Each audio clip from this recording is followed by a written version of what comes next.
Assalamualaikum warahmatullahi wabarakatuh. Yang pertama-tama saya panjatkan doa kepada Allah Subhanahu wa Ta'ala yang telah melimpahkan rahmat dan kesehatannya sehingga saya dan kedua teman saya dapat mempresentasikan hasil kerja kelompok kami.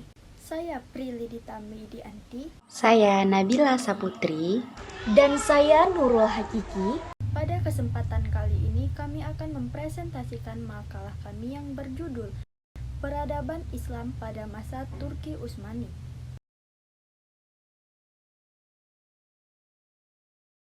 Assalamualaikum warahmatullahi wabarakatuh. Perkenalkan, nama saya Nabila Saputri. Saya akan menjelaskan tentang asal-usul dinasti Turki Utsmani.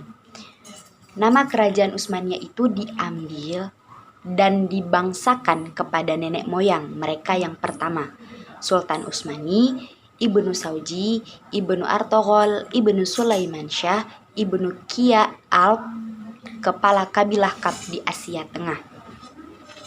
Awal mula berdirinya dinasti ini banyak tertulis di dalam legenda dan sejarah sebelum tahun 1300 Masehi. Dinasti ini berasal dari suku Koyikh Oghuz yang mendiami daerah Mongol dan daerah negeri Cina kurang lebih dari 3 abad. Kemudian mereka pindah ke Turkistan, Persia, dan Irak. Mereka masuk Islam pada abad ke-9 sampai 10 ketika menetap di Asia Tengah. Pada awalnya, wilayah Turki dikuasai oleh Kekaisaran Romawi Timur, sebuah kerajaan pada masa awal abad Masehi.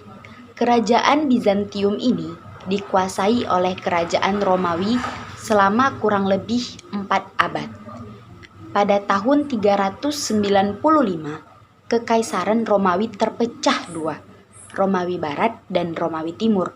Kemudian, di tangan kerajaan Romawi Timur, Bizantium ini diubah namanya menjadi Konstantinopel dan dijadikan ibu kota.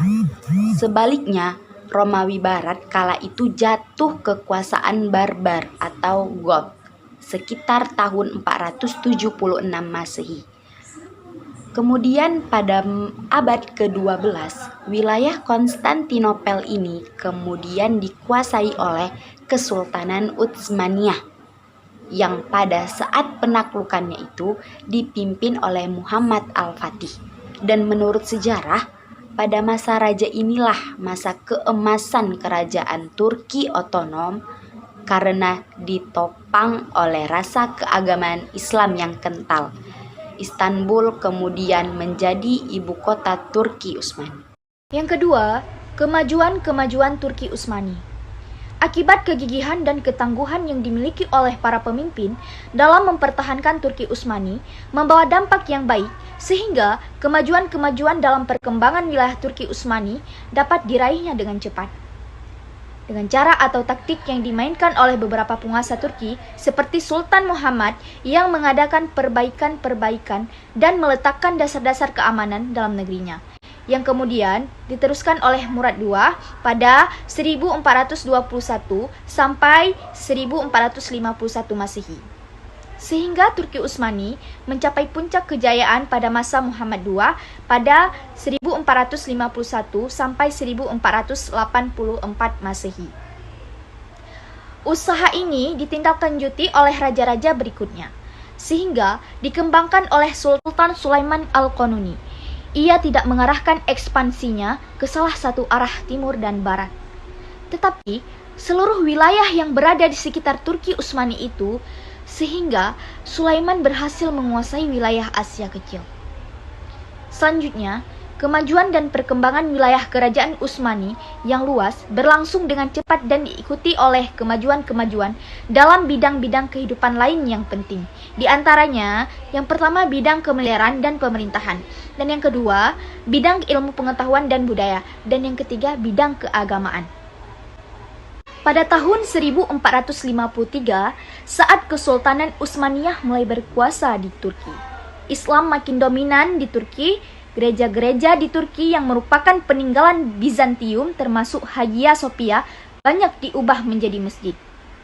Islam menjadi sangat dominan hingga tahun 1920-an.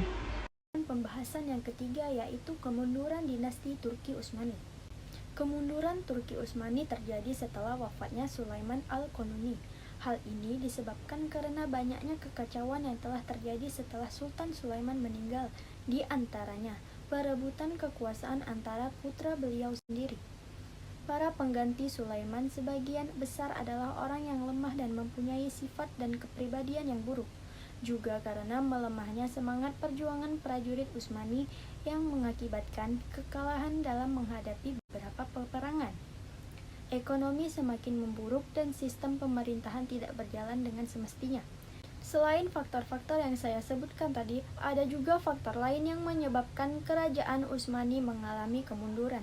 Di antaranya adalah wilayah kekuasaan yang sangat luas, heterogenitas penduduk, kelemahan para penguasa, budaya pungli, pemberontakan tentara Janisari, merosotnya ekonomi, dan yang terakhir terjadinya stagnasi dalam lapangan ilmu dan teknologi.